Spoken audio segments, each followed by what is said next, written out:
ఈ దేవాలయం విశిష్టత గురించి మాకు కొంచెం చెప్పండి. శ్రీమతే రామానుజాయ నమః.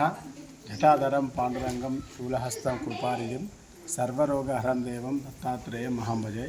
ఇది 500 సంవత్సరాల పూర్వమే శ్రీ వెంకట అవధూత అనే ఒక వ్యక్తి ఇక్కడ ఘోర తపస్సు చేయడం వల్ల స్వామివారు శిలారూపకంగా వెంకటేశ్వర స్వామి దేవాలయంగా ఇక్కడ శిలారూపకంగా వెలిశారు.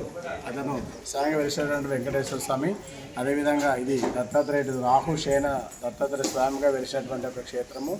ఆ వెంకటయ్య గారికి రాహు అవతారంలో ఉన్నటువంటి దత్తాత్రేయ రూపకంగా వెలిసినటువంటి క్షేత్రం. ఇక్కడ మనం కోరిక నిర్వహణ కానీ కోరుకోగానే నెరవేర్తే ఇక్కడ స్పెషల్ ఏంటంటే 11 గంటల వరకు ఆ పాలతో అభిషేకం చేయడం జరుగుతుంది. అభిషేకమే మీ చేత స్వయంగా స్వామివారికి వస్తారు. అభిషేకం చేసినట్లయితే మీ యొక్క కోరికలు మీ అన్నగా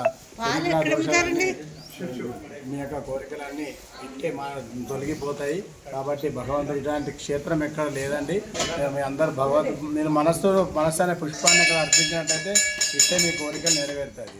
జయ శ్రీనివాస్, జయ గురుదత్తాత్రేయ ఆయన.